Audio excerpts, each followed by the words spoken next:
Hi, guys. I am so excited and so honored to be able to be here today talking about something that I love, but it's come out of my own sense of struggle with this topic. And what I'm talking about is goals and goal setting. And I'm curious, what does that word instantly bring up for you? Is it a sense of excitement? Is it dread? Is it just an eye roll, like, here we go again? And I know that sometimes because we can have some of those not quite as positive reactions to it, we try to come up with euphemisms that make them sound better and more attainable. We call them our one word to live by. Maybe we're setting intentions. Maybe it's resolution.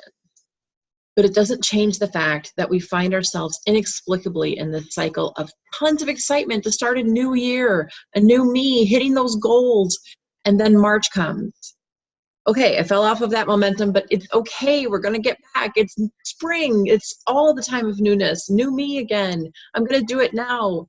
And then pretty soon it's August. And then it's October. And then we just get to a point where, okay, next year is my year. Excuse me. But what does that do to us? When we lose that momentum, we lose that time, we start to lose trust in ourselves. And it's very easy to lose us. And for what? All because we couldn't attain these goals that we set for ourselves on some arbitrary date and time, simply because it's the newness of a beginning. But what if it didn't have to be something to dread? What if we could flip the script into setting goals that actually fit so well into our lives that they created the changes almost without our noticing? Like this great new life just kind of snuck up on us, over, and all of a sudden we were working out and eating better and saving money and going on the trip that we never thought we could. I know it's possible, not because I'm an expert, but because I've been in that place where I was getting sucked deeper and deeper into the cycle of my own perceived failure. And I was never hitting any goals, to the point where I just kind of gave up on life. I gave up on me. My own personal mental health journey has taken me through some pretty dark days. I had postpartum depression after my second baby. Anxiety, depression, PTSD all came up. Going through a divorce from my husband of 20 years, finding out about years worth of infidelity and betrayal, during which time my daughter with medical complexities ended up on full life support, wasn't expected to pull through. It's happened more than once. I would say probably at least once a year for the better part of 6 or 7 years straight. We would be bringing her home with us in between these bad times, and we had a nurse that was supposed to be able to help us. She ended up trying to kill herself via overdose. She started an IV with my daughter's supplies and gave herself all of my daughter's pain medications. I was living in a full-on nightmare. Sorry, excuse the cat. He's part of everything that I do.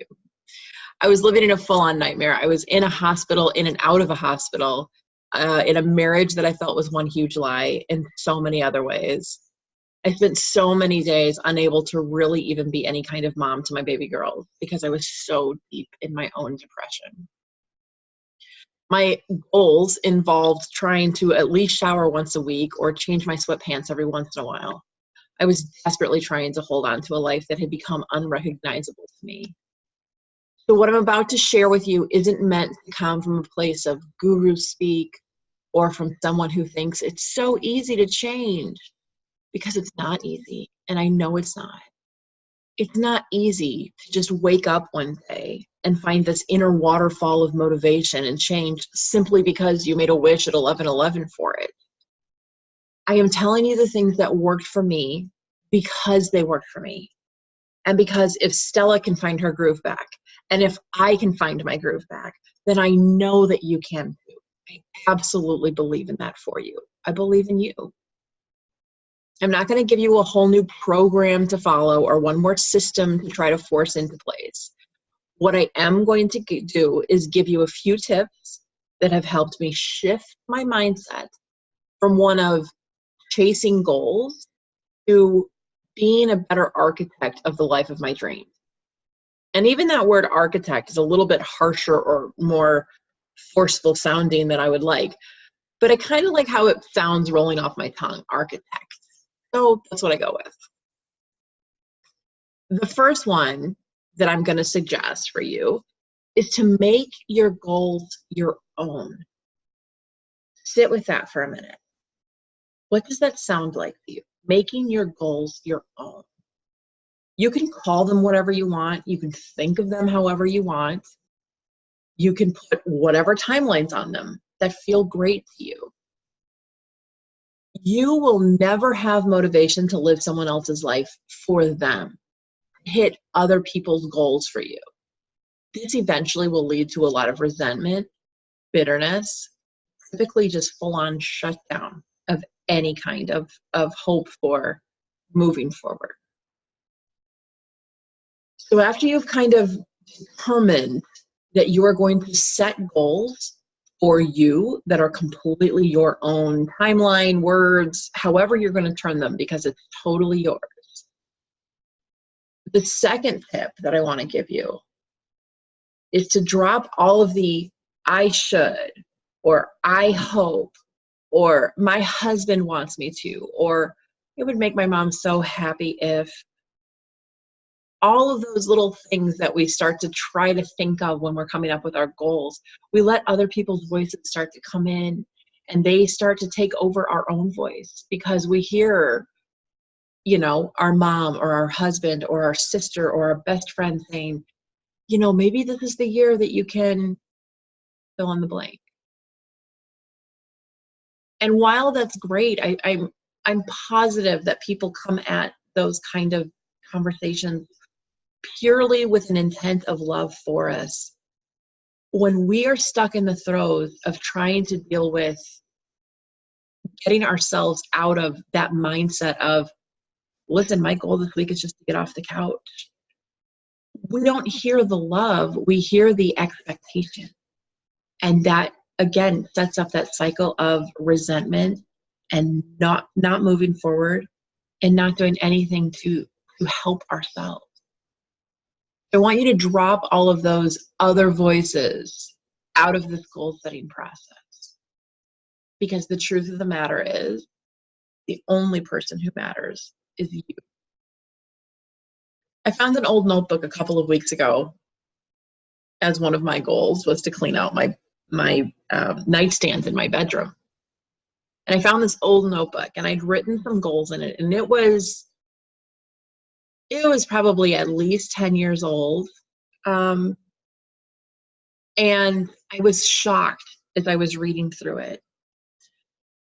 I realized that so much of what I was writing down and putting into place was determined by, or at least heavily influenced by, everyone else around me and everyone else's expectations of me.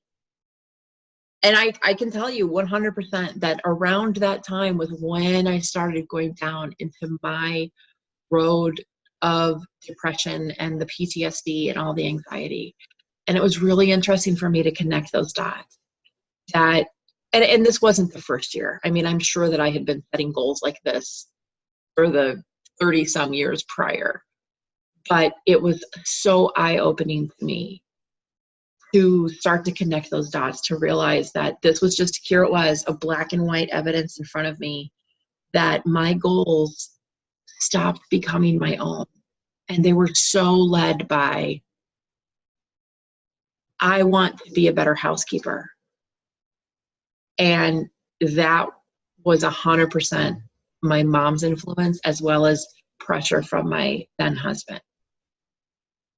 I don't really care whether or not there's piles of messes around the house. That's part of why I'm recording right where I am, because I have 4 kids and there's stuff a lot of places. We live in this place and we live here with our stuff. So for me to say I want to be a better housekeeper was great. It wasn't really my own goal. I wanted to lose weight not because I necessarily had this overarching goal of getting healthy for myself and dealing with those ramifications on the road of being overweight or, blood pressure problems, all the stuff that comes with not being healthy. But I know at the time, the way that I wrote this down, it was I wanted to be skinny so that I was worthy of my husband's attention, my husband's love. My goal was simply to do something to make him happy. And that really took me down for a while to realize that and I still struggle with the weight loss one. That's what is, I guess, ironic is the word I'm looking for there. I wanted to hit certain income numbers, was on this list because I wanted to keep my boss happy. I knew that would make him happy if we could do X, Y, and Z projects and make X, Y, and Z amounts. There was really nothing on that list from 10 years ago, this goal setting list. There wasn't very much on there that was purely for me and that was there to feed my soul. So that's the second part of this. After you've determined that you're going to set goals only with your own self in mind, drop out all of that other language that starts to come in whatever time you've set aside for yourself to start planning through these goals. Drop out everyone else's voice and solely focus on what do you want. Your goals, your timeline, your movement forward. Third thing, and really the only thing I want you to have to do, because I'm not here to try to make you do it my way. Again, it's totally all about you. The one thing that I want you to really commit into doing is making that commitment to yourself. Set aside some chunk of time. Only you know your schedule. You know your schedule best. You know the way that you work best. I tend to be about 11 p.m. I get this massive rush of creativity. 6 a.m. when all the gurus say that you should be up, again, other people's input, right? You should be up and taking advantage of the morning. Half the day is going away. Like, you know what? I kind of like sleeping in. But at 11 p.m., you can sure enough find me at my computer, making strides, making plans, getting some writing done, doing any or all of that kind of stuff. So you know your schedule, you know your circadian rhythms best, and you are the one who's going to set aside whatever chunk of time that is. If 20 minutes is all you can do, if you're telling yourself that story, I only have 20 minutes and I can do it on my lunch hour, I encourage you to bump yourself a little bit past that. Push for 30. If you know that you can carve out 1 hour, try to carve out an hour and a half, because the point is that we tell ourselves a lot of these stories about what we can and can't do. And change really starts to come in when we're pushing just a little bit past that. When you say, I can only hold a plank for 30 seconds, and all of a sudden you're holding it for 40, because you're just pushing past where your mind tells you to stop. Our minds are these really miraculous things. Mind being kind of the thoughts that run in our head. And a lot of times it's like the background program that's running on a computer. It's that framework that we have developed over the course of our lifetime. And our subconscious mind is really that background framework. And the subconscious has gathered so much information, things that are said, things that aren't said, things that are very much between the lines of those two. And the subconscious mind's whole entire goal is to keep us safe. It does anything and everything in its power to keep us safe. And that's where we start to develop some of these, what we consider to be safety mechanisms, that actually are boxes that we're putting ourselves into. This entire past year or 2 years for me, kind of coming out of my, I've always referred to it as my cave. And if I had to put a term on what the cave was, it would be, I think, functional depression. I lived my life in a depressed state. And in that depression, I set up a lot of walls around my own emotions, my own actions, because that was my subconscious programming trying to keep me safe. When I trusted people, I got betrayed. When I let people into my home, they did bad things. When I left my daughters in someone else's care, something bad was going to happen. You can see where this was a setup for, I had to, in the best of my ability and knowledge at the time, keep myself safe. And all I was doing was creating this box that I had to live in, a box that contained all of that pain and betrayal and hurt and loneliness. And I sat in that box with it instead of getting out of the box and unpacking that stuff and trying to move forward. That box was my cave. That cave was my depression. That depression was what I buried myself in to keep myself safe from the hurt that was outside. So as I was starting to come out of this and starting to realize there was so much more out there for me, and I wanted that stuff, I started wanting to see what is beyond this box, what is just outside of that cave, what is that little glimmer of light and hope that I see over there at the, I guess, the entrance. You know, I was so deep in that cave, I didn't even know which way was up. But I started to sense that there was light somewhere, and I started to move towards that. So as I was doing this step 3, where I had to say, I'm going to take this time for myself, it was carved out time. And it was that sense of the fact that my subconscious would tell me, oh, the kids are coming home, you only have this much time. And it really sometimes isn't true. You can push past some of those boundaries. And I say that only because I know that I have. But your subconscious mind does a very good job of trying to pre-program in certain things for you, including the time that you can spend, or the things that you can do, or what you are or are not capable of. And sometimes that story can be rewritten. Sometimes we can say to our subconscious programming, as woo as this sounds, I've done it, and I can say honestly that it has made a difference. Thank you so much for running this program and keeping me safe. That tells me I only have 20 minutes.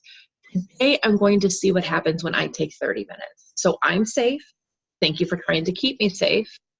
I can have 30 minutes, and I appreciate you letting me have that 30 minutes, and you can go ahead and run a different program somewhere else to keep me safe, because right now my time is safe, I'm safe, and this is what I'm going to do. So that's really the only thing that I want you to really commit to. And it's not a commitment to me.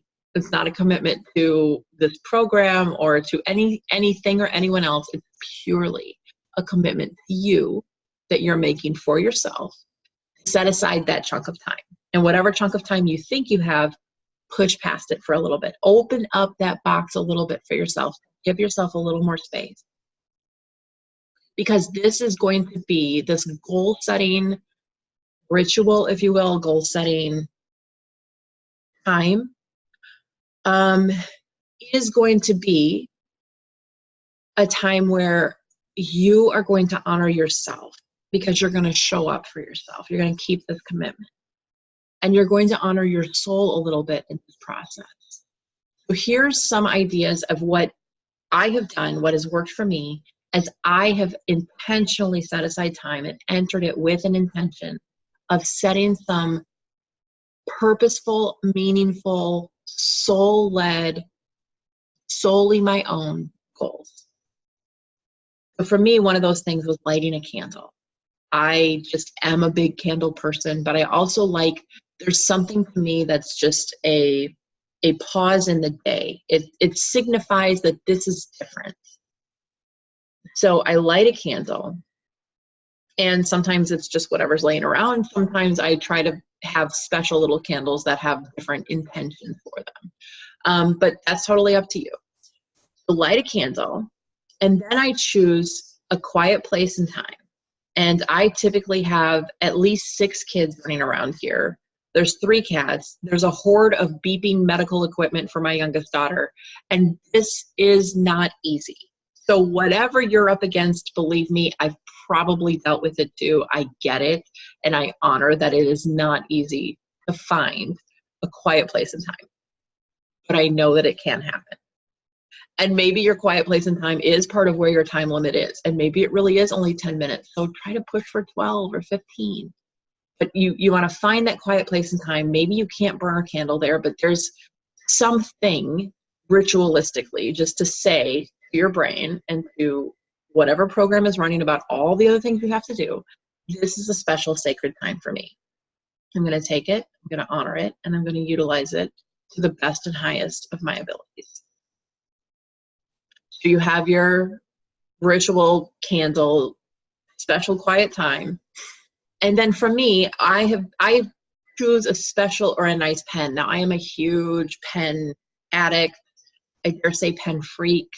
I have special little bags for certain of my special pens with different colors, different ink feels, different handheld feels. But I choose one that really just resonates with me. Whatever that is, sometimes it's because there's a special color or because I really want the smoothness of my writing to flow because I need to smoothly get my thoughts out. So that's my thing. I choose that special pen and a special notebook that is just going to be for my journaling. Usually it's for whatever time period I'm setting intentions for, but it's a special notebook and I know that I'm going to have it right there with me. So I'm going to give you a few journaling prompts or questions to ask yourself. And this is just to start getting you prepared for that process of setting your goals. So you can write these down and come back to them whenever it's your special time. So you're going to sit and ask your inner soul, your inner knowing, as I sometimes call it, because it's that gut instinct, that little voice that we have that we sometimes don't always listen to. Sometimes we don't know where that voice is coming. It can sound much like grandma. It can sound like a best friend. But it almost always is us. It's our gut, our inner wisdom that is inherent in each of us as humans.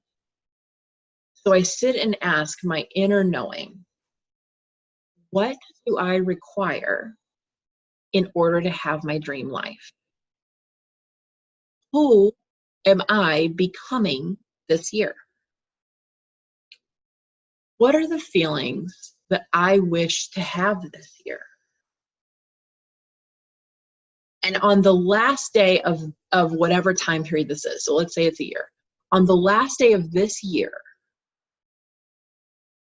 how do I want to feel, look, be, act?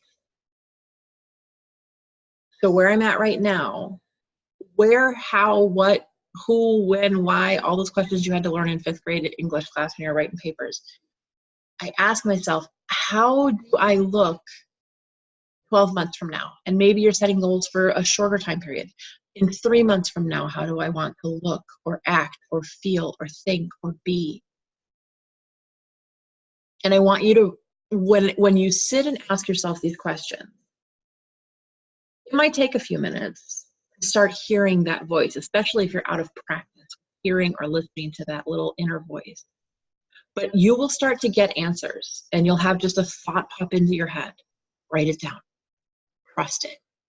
Don't question it. Don't try to argue with it. Your inner self knows you the best. And she or he knows what you want. You just don't ask her or listen to her enough. And him, vice versa. I'm sorry. I refer to my own as my her, so not trying to assign genders to it, but ask your inner knowing. What do I want? Who do I need to become? Not because I need to become this for someone else, but what is it that your soul is trying to tell you your mission and your purpose is for this time, for whatever time you're setting goals for? Ask that inner voice and then write down what that inner voice tells you. And you'll have a list, and it might look different than what you've ever set goals for before. It might look like a whole bunch of just jumbly random thoughts. And that's probably because your inner knowing, your inner soul, this might be the first time that you've ever asked. So they're kind of just word vomiting a whole bunch of thoughts and things and all these little, maybe kind of just sparks that you've had throughout your whole life. You're going to shove them all at you and be like, here, do this.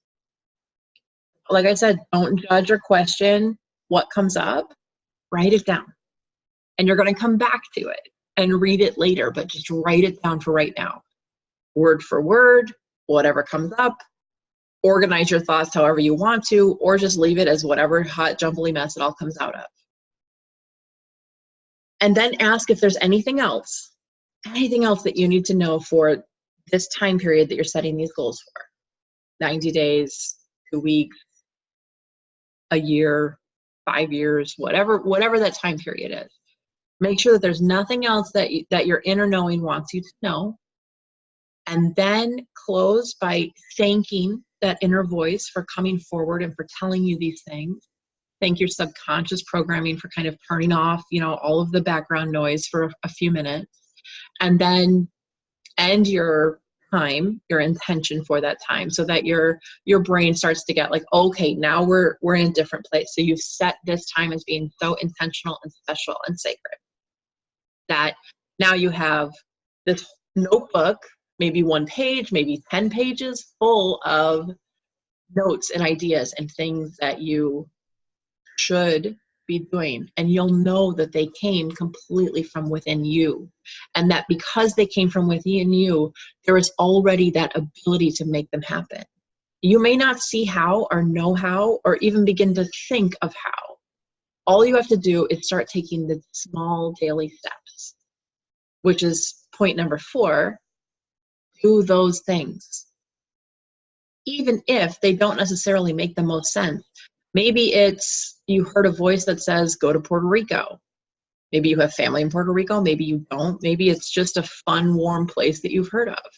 You don't have to go to Puerto Rico tomorrow or make that your goal, but maybe start with a simple internet search. What's in Puerto Rico? Maybe there's something there that you've always been drawn to or called to see.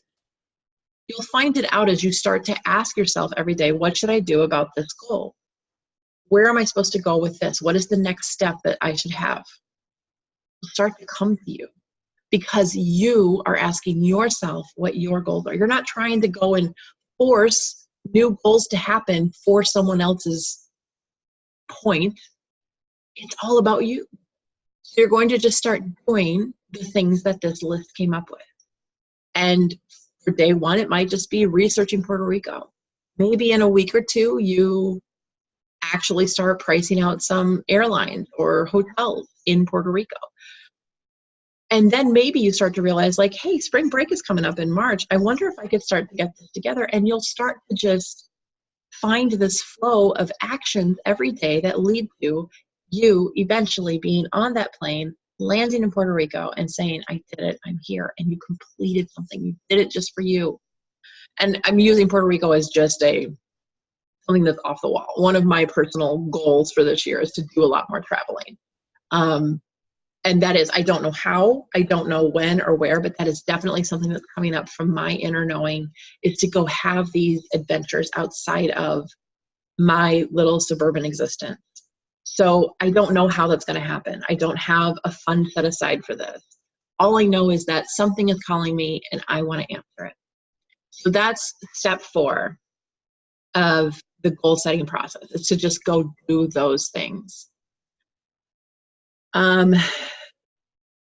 So along with that step, maybe some of these things will come up. You'll hear, I'd feel really amazing if I was carrying 10 less pounds on these knees. Or I'd love to start yoga again because I love being so flexible and strong. And maybe you won't hear one single gosh darn thing about your weight or image. Maybe you'll hear, I'm becoming someone who has $1,000 in their bank account or savings account.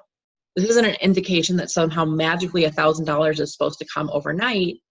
It means that in that becoming, you'll take it one step at a time. Maybe it's just the first step is opening the savings account. And you write that down as the goal without the attachment of knowing why. So when you know I'm opening this savings account simply because I'm becoming the person who has $1,000 in my account. It shifts your mindset. It's not just a bunch of little things that are a checklist for you to do. You know that each of those items that comes up for you to do is to get you to the bigger end goal of who you're becoming, who you are, and who you're doing it for, and that's you. The final tip that I want to leave you with is not to focus on the entire list as a whole. Whatever comes up, it's probably going to be a lot of new stuff, maybe stuff that you haven't really thought of in years, maybe stuff that you even kind of are like judgy for yourself. Like, I don't know where this is coming from, and that's okay. Write the list down, make it into a more organized list, if you will, and keep it somewhere where you're going to see it. And every morning, I want you to just ask yourself, what should I focus on just for today? What of these goals, what action steps am I supposed to focus on just for today or for this week? Check in with yourself and who you are in your core, because so much of the outer personality we put on is who we become for someone else. We become a good employee at work. We become a good mom when the kids get home. We become a good girlfriend, wife, or spouse when we have to be there. But while those are all parts of you, it's not the you that's there in the long, dark night or the highest of highs that are experienced. That's your soul, who's always there. Ups, downs, day in and day out. Ask that part of you. What should I focus on just for today? Setting and keeping those goals is 100% about showing up for yourself. Keep that in mind. I want to read you a quote that I found on Instagram. It was not credited to anyone, so if anyone knows this, please let me know. I would love to credit it further. These are not my words, but I definitely wanted to share them with you. It said, ditch the resolutions. To resolve means to find a solution to a problem. You are not a problem. The way you showed up for your life over the past year was absolutely necessary for your growth. Now it is a time to reflect, to learn, to create an intention, a positive call to shift, a spark of magic and manifestation rooted in self-love and backed with action. And that's what it's all about. Create an intention, a positive call to shift with a spark of magic and manifestation that's rooted in self-love, and back that with a little bit of action. Do the things that light you up simply for you. You are your goal. That's what I want to leave you with. Thank you so much for spending this time with me here today, letting me bring my story of my journey through to setting and keeping some goals for myself with you. It is my sincerest hope and intention that these words found you where you were and spoke to you in some way. And I hope that you absolutely have a blessed and beautiful 2019. Thanks again.